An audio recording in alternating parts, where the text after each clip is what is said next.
Titanic جب بنا تو انسنکیبل، کبھی نہ ڈوبنے والا قرار دیا گیا۔ یہاں تک کہا گیا کہ خدا بھی چاہے تو اسے ڈبو نہیں سکتا۔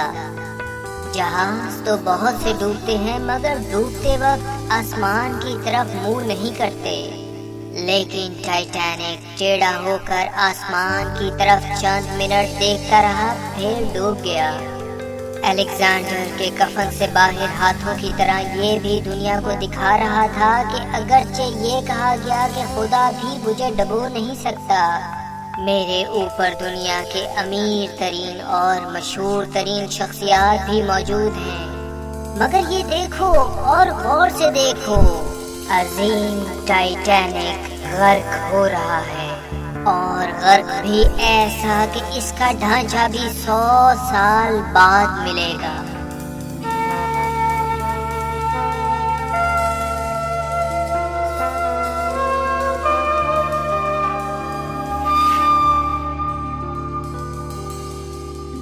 ٹائٹینک سے پہلے بحری دنیا کے چند دوسرے حادثات پر نظر ڈالتے ہیں۔ دوسری جنگ عظیم کا دور تھا۔ 30 جنوری 1945 روس اور جرمنی کے درمیان شدید اختلافات تھے۔ جرمنی کا شاندار بحری جہاز ولہم گسٹلوف، جسے بطور ہاسپٹل شپ بھی استعمال کیا جاتا تھا، جنگی مشن کے سلسلے میں پولینڈ کے سمندر میں سفر کر رہا تھا۔ چونکہ اس میں جنگی ساز و سامان موجود تھا اور بین الاقوامی ضابطوں کے مطابق اس کا بطور ہاسپٹل نوٹیفیکیشن بھی جاری نہیں ہوا تھا، اس لیے روس کی نظر میں یہ جنگی جہاز تھا۔ جرمنی نے روس کے لاکھوں افراد مارے تھے، اسی لیے جرمن جہاز کے لیے احتیاط لازم تھی۔ وہ احتیاط تو کر رہا تھا مگر بدقسمتی کے ایک روسی آبدوز S-13 کی رینج میں آ گیا۔ کمانڈر نے ٹارپیڈو تیار کیے، پہلا، دوسرا اور پھر تیسرا، تینوں اپنے نشانے یعنی ولہم گسٹلوف کو جا کر لگے۔ شدید افراتفری کے عالم میں لوگ ادھر ادھر بھاگے۔ بہت زیادہ سردی، -10 سے -18 سینٹی گریڈ درجہ حرارت۔ جلد ہی جہاز ڈوب گیا اور سمندر کی تاریخ کے سب سے زیادہ لوگ تقریباً 10,000 اس حادثے میں مارے گئے۔ اگرچہ کچھ دیر بعد ہی امدادی ٹیمیں اس کے قریب پہنچ گئیں، مگر ان کے آنے سے پہلے ہی بہت سے لوگ جان سے ہاتھ دھو بیٹھے۔ بعد میں پولینڈ نے روس کا ساتھ دیا اور جہاز کے ڈھانچے تک دنیا نہ پہنچ سکی، صرف روسیوں نے اس کا معائنہ کیا، مگر سن 2000 کے بعد یعنی 50 سال بعد چند دوسرے ممالک نے اس کا معائنہ کیا ہے۔ چند سال پہلے 20 دسمبر 1987 کو فلپائن کا ایک سمندری جہاز ویکٹر نامی سمندری آئل ٹینکر سے ٹکرا گیا۔ آئل ٹینکر میں آگ لگ گئی جو دوسرے بحری جہاز تک پہنچ گئی اور تقریباً 4375 لوگ مارے گئے۔ 4 دسمبر 1948 کو چائنا کا ایک جہاز تباہ ہوا، 3 سے 4000 افراد کے قریب لوگ لقمۂ اجل بنے۔ 6 دسمبر 1917 کو فرانس کا جہاز تباہ ہوا، 2000 لوگ ہلاک ہوئے۔ 26 ستمبر سن 2002 سینیگال کا جہاز تباہ ہوا، 1863 لوگ مارے گئے۔ سوال یہ پیدا ہوتا ہے کہ حادثات تو بہت سے ہوئے، ٹائٹینک ہی اتنا مشہور کیوں ہوا؟ جواب میں ٹائٹینک کے ساتھ وابستہ چند پراسرار اور ناقابل بیان باتوں کا ذکر کرتے ہیں۔ ان میں سے کچھ سچائی پر مبنی نہ ہوں گے مگر کچھ سچے بھی ہیں۔ اگر ٹائٹینک میں غیر معمولی بات نہ ہوتی تو لوگ 100 سال بعد بھی اسے کیوں یاد رکھتے؟ آئیے ان پراسرار واقعات پر نظر ڈالتے ہیں۔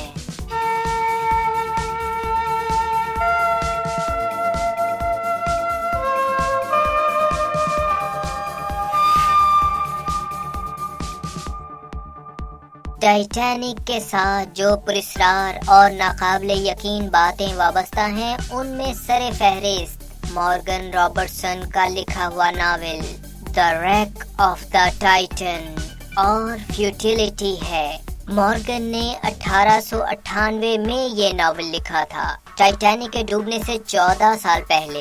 اس میں مصنف نے ایک خیالی بحری جہاز کی کہانی لکھی جو دنیا کا سب سے بڑا جہاز تھا۔ اپریل کی ایک برفیلی رات میں وہ آئس برگ برفانی تودے سے ٹکرایا اور ڈوب گیا۔ ناول میں بیان کردہ کہانی اور 14 سال بعد بننے والے ٹائٹینک نامی جہاز میں بے حد مماثلت پائی جاتی ہے، اور آج تک یہ معمہ حل نہیں ہو سکا کہ مورگن رابرٹسن کے ذہن میں وہ باتیں کیسے آئیں کہ 14 سال بعد ایک جہاز بنے گا اور یہ انجام ہوگا۔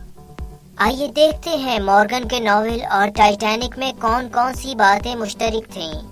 ناول میں جہاز کا نام ٹائٹن اور اصلی جہاز کا نام ٹائٹینک، یعنی ملتے جلتے نام۔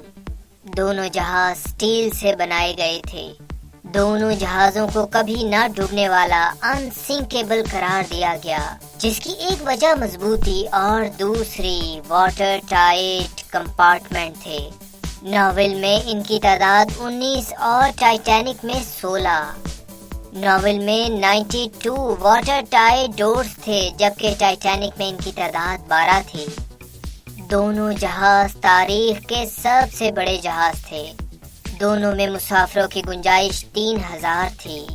ناول میں 3000 جبکہ ٹائٹینک میں 2235 مسافر سفر کر رہے تھے۔ ٹائٹن اور ٹائٹینک دونوں نے اپریل میں اپنا سفر شروع کیا۔ ٹائٹن میں لائف بوٹس کی تعداد 24 جبکہ ٹائٹینک میں 20 تھی۔ ٹائٹن 40,000 ہارس پاور کا جبکہ ٹائٹینک 40,000 ہارس پاور کا تھا۔ دونوں میں ہنگامی کشتیوں لائف بوٹس کی تعداد مسافروں سے بہت کم تھی۔ حادثے کے وقت دونوں کی رفتار تقریباً یکساں تھی۔ آدھی رات کو دونوں جہاز برفانی تودے سے ٹکرائے۔ دونوں جہاز امریکہ اور برطانیہ کے درمیان سفر کر رہے تھے۔ دونوں جہاز برطانوی کمپنیز کی ملکیت تھے اور لیورپول میں ان کے آفس تھے۔ ٹائٹن کے حادثے میں 3000 جبکہ ٹائٹینک میں 1500 افراد ہلاک ہوئے۔ ٹائٹینک 882 فیٹ اور ٹائٹن 800 فیٹ کا۔ دونوں میں مماثلت اتنی زیادہ ہے کہ لگتا ہے کہ مورگن رابرٹسن نے ٹائٹینک کے ڈوبنے کے بعد یہ لکھا، مگر حقیقت یہی ہے کہ یہ پراسرار ناول ٹائٹینک کے ڈوبنے سے 14 سال پہلے لکھا گیا۔ معلوم نہیں سچ ہے یا جھوٹ، مگر کہا جاتا ہے کہ 1881 میں مصر میں موجود ایک برطانوی آفیسر نے ایک ممی خریدی۔ دراصل یہ لاش ایک عورت کی تھی، تھیبس کی رہنے والی، اس دور کے بڑے دیوتا کی پجارن۔ اس دیوتا کے ماننے والے اپنے جادو میں کمال کی وجہ سے بہت مشہور تھے۔ مصر سے انگلینڈ بحری جہاز میں اس ممی کو لایا جا رہا تھا۔ اسی دوران جس نے اسے خریدا تھا اس نے اپنے سر میں گولی مار کر خودکشی کر لی۔ اس کے اسسٹنٹ کی ملکیت میں یہ ممی آئی، مگر جلد ہی وہ جان گیا کہ اس کی وجہ سے اس کے تمام کام الٹے ہو رہے ہیں اور وہ دیوالیہ ہو چکا ہے۔ اس نے چھٹکارا پانے کے لیے ایک ماہر آثار قدیمہ کے پاس یہ بیچ دی، جہاں سے یہ برٹش میوزیم برطانوی عجائب گھر پہنچ گئی۔ جو 2 آدمی اسے لائے، ایک اپنی ٹانگ توڑوا بیٹھا جبکہ دوسرا اچانک دوسرے دن مر گیا۔ جب اس ممی کی تصویر عجائب گھر پہنچی تو اس میں ایک عورت شدید غصے کے تاثرات کے ساتھ موجود تھی۔ فوٹوگرافر بھی جان سے ہاتھ دھو بیٹھا۔ ممی اچھی حالت میں تھی مگر ناپسندیدہ مشہوری کی وجہ سے اسے بیچنے کا فیصلہ کر لیا گیا۔ خریدار تھا ایک امریکی جو اسے امریکہ لے جانا چاہتا تھا، مگر یہ کبھی اپنی منزل مقصود تک نہ پہنچ سکی۔ وجہ تھی ٹائٹینک، یہ اسی جہاز میں موجود تھی جو گہرے سمندر میں ڈوب گیا، اور گہرے سمندر میں آج بھی یہ ممی آرام کر رہی ہے۔ کیا جہاز ممی کی بد دعا سے ڈوبا؟ اس بارے میں تو کچھ نہیں کہا جا سکتا، مگر یہ حقیقت ہے کہ نومبر 1922 کو جس لارڈ نے مصر میں ایک بڑا مقبرہ دریافت کیا، 4 ماہ بعد وہ مر گیا۔ اسی طرح کچھ اور اموات بھی اس طرح ہوئیں کہ ممی کے مقبرے کی سیر کے کچھ عرصے بعد سیر کرنے والے کی موت واقع ہوئی۔ 1854 میں گریٹ ایسٹرن نامی بہت بڑا بحری جہاز تیار ہوا۔ تیاری کے درمیان 2 ملازم گم ہو گئے۔ اس جہاز نے 35 سال سفر کیا اور دیگر جہازوں سے کہیں زیادہ حادثات اور غیر معمولی واقعات کا شکار ہوا۔ بالآخر 1889 میں اس کو ناقابل استعمال سمجھ کر بیچ دیا گیا۔ جب توڑا گیا تو اس کے اندر سے 2 آدمیوں کے ڈھانچے برآمد ہوئے۔ کہا جاتا ہے کہ ان کی وجہ سے جہاز حادثات کا شکار ہوتا رہا۔ اسی طرح ٹائٹینک کے بارے میں بھی کہا جاتا ہے کہ اس کے مختلف کمروں سے دستک دینے اور ہتھوڑے مارنے کی آوازیں آتی تھیں۔ یہ بھی کہا جاتا ہے کہ ٹامی نامی ایک ملازم ٹائٹینک کی تیاری کے وقت ہتھوڑے سے کام کر رہا تھا۔ اسی دوران اس پر کوئی چیز گری اور وہ مر گیا، مگر اس کے ہتھوڑے کی آوازیں جہاز میں سنائی دیتی رہیں۔ کیا ٹامی کا بھوت جہاز کی تباہی کا ذمہ دار تھا؟ ٹائٹینک میں ایک آدمی سفر کے دوران اپنے ساتھیوں کو دلچسپ کہانیاں سناتا، ہر رات نئی کہانی۔ اس کا کہنا تھا کہ ایک کہانی وہ سنانے سے گریز کرتا ہے کیونکہ جب بھی اس نے وہ کہانی سنائی کوئی نہ کوئی حادثہ ضرور ہوا، اور ایسا ہی ہوا۔ جس رات اس نے یہ کہانی سنائی ٹائٹینک ڈوب گیا۔ ایک اور دلچسپ حقیقت، ولیم ٹی اسٹیڈ روحانیت پر یقین رکھتا تھا۔ اس نے مارچ 1886 میں ایک جہاز کی کہانی لکھی جو دوسرے جہاز سے ٹکرا کر ڈوب گیا، اور لائف بوٹس کی کمی کی وجہ سے بہت سے لوگ جان سے ہاتھ دھو بیٹھے۔ اس نے پیشن گوئی بھی کی کہ اگر کم لائف بوٹس کے ساتھ سفر کریں گے تو یہ حقیقت ہو جائے گا۔ اس مصنف کی ایک اور کتاب from the old world to the new میں ایک جہاز کے بارے میں لکھا جو آئس برگ برفانی تودے سے ٹکرا کر نارتھ اٹلانٹک میں ڈوب گیا۔ ایک دوسرے جہاز نے آ کر مسافروں کی جانیں بچائیں۔ اس جہاز کا کپتان کون تھا؟ ایڈورڈ جے اسمتھ، یعنی ٹائٹینک کا کپتان۔ کتنی حیرت انگیز بات ہے۔ آپ کہیں گے ولیم ٹی اسٹیڈ نے بعد میں یہ باتیں لکھی ہوں گی، مگر یہ صاحب تو امریکہ کانفرنس میں شرکت کے لیے خطاب کے لیے جا رہے تھے اور ٹائٹینک کے ساتھ ڈوب گئے۔ ڈوبتے وقت وہ جہاز کی شاندار لائبریری میں مطالعے میں مصروف تھے۔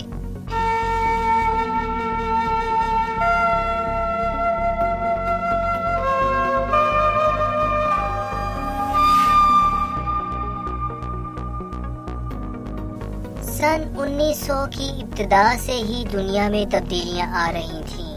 ہر سال نئی ایجادات منظر عام پر آتی۔ مورس کوڈ سے جہاز ایک دوسرے سے رابطے میں رہنے لگے تھے۔ یہ خیال کیا جا رہا تھا کہ بڑے جہاز ہنگامی صورتحال میں مسافروں کی زندگیاں زیادہ بچا سکتے ہیں۔ اسی لیے وائٹ سٹار لائن کمپنی نے دنیا کے 3 سب سے بڑے بحری جہازوں کو بنانے کا منصوبہ بنایا۔ سب سے پہلے اولمپک، پھر ٹائٹینک اور اس کے بعد جائگینٹک بریٹینک۔ اولمپک کامیابی کے ساتھ چلتا رہا تو ٹائٹینک کے بارے میں سوچا گیا۔ دنیا کا سب سے بڑا بحری جہاز، ایسی سہولیات کے ساتھ جن کا سن 1912 میں تصور ممکن تھا، اس میں فراہم کر دی گئی۔ در حقیقت یہ سمندری محل تھا۔ امریکن کمپنی جے پی مورگن اور چند دوسری کمپنیوں نے دل کھول کر اس پر سرمایہ کاری کی۔ ایسے عظیم جہاز کا اور ایسی سہولیات کا سوچ کر عقل حیران رہ جاتی ہے۔ دنیا کی سب سے بہترین اور جدید ٹیکنالوجی کا استعمال کیا گیا۔ وائٹ سٹار لائن کے مینیجنگ ڈائریکٹر جے بروس اس میں ٹائٹینک کے مالک تھے، اور بلڈر آرکیٹیکٹ ٹامس اینڈریوز اپنے کام کے ساتھ مخلص، جو پہلے اور آخری سفر میں جہاز کی کارکردگی دیکھنے اس میں موجود تھے۔ یہ دونوں رشتہ دار بھی تھے۔ ایڈورڈ جے اسمتھ جہاز کے کپتان تھے، بحری جہازوں کا 40 سالہ تجربہ اور بہترین کپتان۔ عموماً ہر بڑے جہاز کے پہلے سفر میں انہیں ہی کپتانی کی ذمہ داری دی جاتی تھی۔ انہوں نے اس سفر کے بعد ریٹائرمنٹ کا سوچ رکھا تھا۔